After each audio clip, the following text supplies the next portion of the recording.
2009년 2월에 자정이 가까운 시간, 서울 강서구의 한 제과점은 한창 문을 닫을 준비 중입니다. 30대 여사장인 박 씨는 혼자 진열대를 정리하고 바닥을 쓸며 마감 청소에 열중하고 있었는데요. 그때 누군가가 가게 문을 열고 들어옵니다. 영업시간이 끝났다는 팻말을 걸어뒀는데 보지 못했던 걸까요? 모자를 눌러쓰고 마스크를 착용한 이 남성은 갑자기 박 씨에게 달려들어 마구 때리고는 계산대에 있던 현금 80만 원을 챙긴 뒤 박 씨를 차에 태우고 그대로 사라집니다. 경찰은 곧바로 이들을 잡기 위해 검거 작전을 실행했습니다. 오늘 사건 연구소는 제과점 여주인 납치 사건, 늪에 빠진 수사를 파헤쳐봅니다.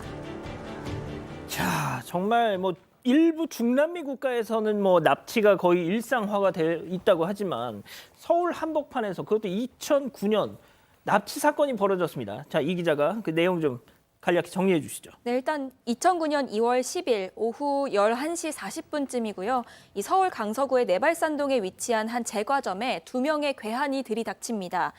이 가게에선 39살 여주인인 이 박 씨가 혼자서 마감을 하고 있었습니다. 그런데 이 갑자기 들이닥친 이들이 박 씨를 마구 때린 뒤에 계산대에 있던 현금 80만 원까지 챙긴 겁니다. 이후에 이 박 씨 얼굴에 테이프를 붙인 채로 승용차 트렁크에 실어서 그대로 납치합니다. 이 납치범들은 박 씨 신용카드로 120만 원을 추가로 인출을 하고요. 2시간 뒤에 이 휴대전화로 남편에게 전화를 걸어서 현금 7천만 원을 가져오라고 요구를 합니다. 이 남편은 바로 경찰에 이 사실을 신고를 했고 경찰은 돈을 요구하는 범인 일당을 잡기 위해서 이 나름대로 만발의 준비를 합니다. 자, 경찰 빨리 잡아야죠, 그럼. 그렇죠. 신고를 받고 경찰은 나름 만발의 준비를 합니다. 이게 피해자도 안전도 확보하고 또 검거도 할 수 있는 두 가지 방법. 그러니까 영화에서 좀 봤던 그 같기도 한데 위조 지폐 7,000장 10,000원짜리 확보를 하고요. 또 가방 안에 GPS 장치를 넣어둡니다. 어허. 그래서 그걸 주면 그 피해자 안전 확보해서 검거하고 혹시나 그걸 가져간다 하더라도 GPS가 있기 때문에 쫓아가면 되기 때문에 이런 어떤 작전을 서울청의 협조를 받아가지고 예. 했었습니다. 뭔가 007 작전 같은 이 작전 성공했습니까? 일단 작전이 어떻게 진행되는지를 말씀드릴게요. 이 범인이 퀵서비스 기사로 위장을 하고 오토바이를 몰고 나타나서 남편으로부터 가방을 받아서 갑니다. 예. 그리고 그때 경찰은 오토바이 4대, 택시 2대, 승용차 6대로 만반의 준비를 하고 그 오토바이를 추격을 하죠. 범죄도시 2처럼. 예. 차가 막혀서 놓쳤습니다. 놓쳤어요? 예. 그렇게 많이 붙었는데도 예.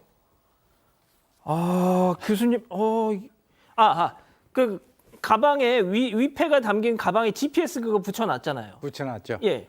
제가 볼 때는 그걸 추적을 하려고 생각을 하지 말고 추적조도 있고 차단조가 있었어야 되는데 아마 차단조가 없어서 가다가 놓친 것 같습니다.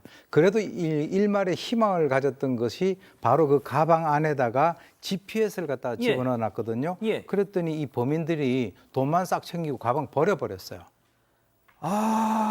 그러니까 경찰 입장에서는 놓쳤죠. GPS 가방 버렸죠. 완전히 작전에 실패를 한 거죠. 그래서 이제 할 수 없이 남편이 예. 그 범인들한테 문자를 보냅니다. 어. 야, 돈 줬는데 왜 안 풀어줘?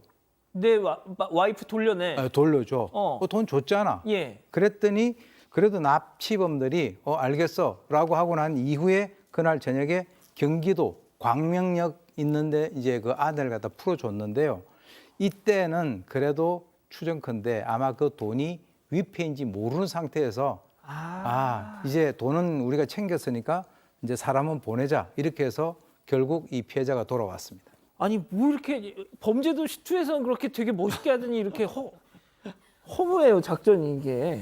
네, 맞습니다. 결국 그냥 위조 지폐만 유통이 되게 생긴 꼴입니다. 다행히도 피해자를 놔줄 때까지는 이게 위패란 걸 알아차리지 못해서 심지어 이 피해자에게 차비하라면서 몇만 원을 쥐어주기도 했다고 합니다.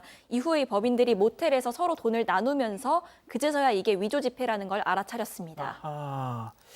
자, 그런데 당시 이제 기사들을 제가 찾아봤더니 아마추어 경찰. 그러니까 지금도 얘기를 했지만 그렇죠. 너무 어처구니가 교통 체증 때문에 세상에 그걸 놓치면 어떡해요. 큰일 날 뻔했던 상황이에요. 예. 결과론적으로 아주 큰일 상황으로 가진 않았는데 작전이 상당히 허술했어요. 특히 혹시나 이 피해자를 확보를 못하면 어떻게 될까?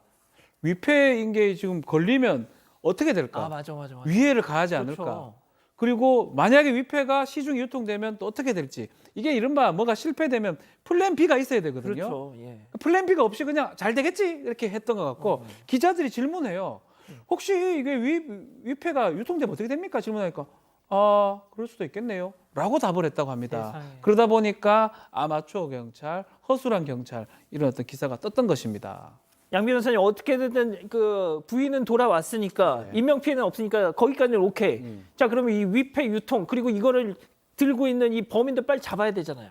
다행히 또 잡긴 또 빨리 잡았습니다. 이것도 황당한데 어떻게 된 거냐면 범인들이 굉장히 철저했어요. 이 사람을 납치를 할 때는 의심을 사지 않기 위해서 고급 승용차를 이용하고 또 돈을 받을 때로 갈 때는 아까 말씀드린 것처럼 오토바이를 이용해서 경찰을 따돌렸죠. 그걸 연습까지 했던 겁니다. 그리고 이 차에 고급 승용차에는 번호판을 바꿔 달았어요. CCTV 피하려고. 예. 여기까지는 대단히 철저한 것 같죠. 예. 근데 바꿔 단 번호판이 범인 중 한 사람 자기 소유 차량이었어요. 아이고. 그리고 CCTV 탐문해서 또 잡았어요. 약간 비슷한데요. 경찰도 그렇고 얘네들 이 범인들도 그렇고 수준이 약간 당시에는 자 이 기자 자 일단 2명이잖아요. 한 명은 잡혔어요. 진짜 바보같이 해서 남은 한 명은 이 남은 한 명도 잡아야 하는데 이 사람이 위조 지폐를 쓰기 시작한 겁니다. 700만 원을 주고 오토바이를 사는 등 이게 시중에 풀릴 위험에 처하니까요. 그제서야 이 경찰이 공개 수배로 전환을 합니다. 500만 원 현상금을 내걸었고요. 다행히도 범행 발생 18일 만에 이 사람도 붙잡습니다. 당시 이 정 씨는요, 공개 수배에 내려진 직후부터 쪽방에서 계속 거주를 하고 있었는데 심심해서 친구 명의로 케이블 TV 가입을 신청을 합니다. 그 뒤에 인터넷까지 신청을 하다가 이 경찰의 통신 수사에 걸려서 검거가 된 겁니다. 지금 지명 수배 현상 수배가 걸린 애가 인터넷 신청해가지고 와 이거 진짜 이거 오늘 좀 내용이 웃으면 안 되는데 예 교수님 현실은 영화보다 초라하죠. 예. 그리고 이 세상 모든 게 상대적인 것인데 사실 이 처음에 이 범인들이 범행에 성공을 했을 때는 예행 연습까지 했잖아요. 그런데 경찰의 입장에서는 예행 연습을 못 했거든요. 그래서 이제 놓쳤고 또 GPS 가방도 버렸고 그래서 황당했는데 또 이 모든 것이 상대적이니까 또 뒤로 가면 갈수록 이 범인들이 허술해졌죠.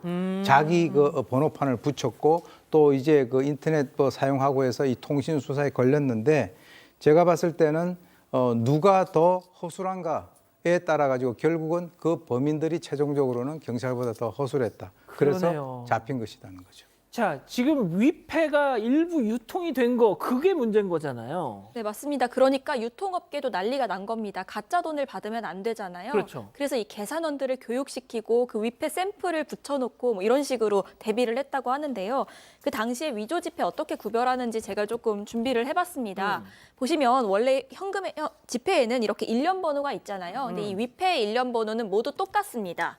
모두 똑같고요. 또 이렇게 이 회색 홀로그램은 은색이 아니라 회색으로, 짙은 회색으로 이렇게 보이고요. 또 이 왼쪽 여백에 숨은 그림이 없습니다. 이 숨은 그림이 원래 이렇게 빛에 비추면은 그림이 나타나는데 그게 없는 게 위조 지폐고 또 진짜 지폐와 이렇게 잘 맞물려 보면은 1mm 정도가 약간 더 컸다고 합니다. 자 박 변호사님. 예. 그러면은 이 위패 회수는 됐습니까? 일단 이 사람 위조 지폐 30만 원으로 뭐 대포폰 하나 구입을 했고요. 700장 이용해서 오토바이를 하나 샀다고 합니다. 일단은 시중에 많이 유통이 됐죠. 그래서 경찰이 이제 이런 어떤 위패 회수 작전을 실시를 해서 총 한 7,000장 중에 710장은 회수를 했고요. 예. 6천여 장은 소각을 했습니다. 안타깝게도 27장, 27만 원은 지금 회수가 안 된 것으로 추정이 됩니다. 자 일단 이 양 변호사님 그러면 이 두 범인들 검거가 되고 나서 어떤 뭐 처벌을 받았습니까? 일단 검거되고 나서 보니까 또 비슷한 사건을 두 번이나 더 저질렀더라고요. 700만 원 가량, 500만 원 가량을 또 똑같은 방법으로 인질 강도로 뺏었었고요. 그래서 정범인 정 씨 같은 경우 12년 징역 12년, 공범은 또 10년의 처벌을 받았습니다. 그러면 지금 나왔네요. 그렇네요. 지금 사건 반장은 보고 있을 수 있겠네요.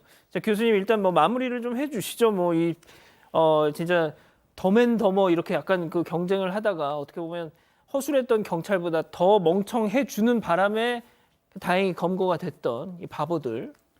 사실 이 세상이라고 하는 것은 전부 상대적인 겁니다. 근데 이제 지금 이번에 문제가 됐던 것이 그 위조 지폐를 가지고 경찰이 이런 인질범을 잡는데 사용을 했었던 그 작전이 실패를 함으로써 아직 27장이 지금 회수가 안 돼 있는 그런 상태인데, 사실 경찰은 2005년 8월에 인질 강도 사건 해결을 위해서 처음으로 이제 수사용으로 위패를 제작을 했어요. 예. 그리고 이제 2007년도에 이제 만원권 신권이 발행이 됐잖아요. 그래서 다시 또 신권 위패를 만들었거든요. 그런데 이제 이런 사건을 갖다가 하다 보니까 야, 이거 위조 지폐 활용 수사를 하다가 보니까 이게 자칫하면은 이 불법을 수사기관이 또 저지르는 그런 결과가 되는 그런 상황이라서 기존에 만들어 놨던 그 위조 지폐 이것이 한 12억 정도 된다고 그래요. 그걸 갖다 싹 다 태웠다 그럽니다. 그렇군요. 그리고 난 이후에 이 사건 이후에는 이제 납치 사건과 관련돼서 돈을 이용을 해서 이 범죄 수사를 할 때는 위조 지폐 대신에 진짜 지폐를 사용을 하기로 됐습니다. 그렇군요.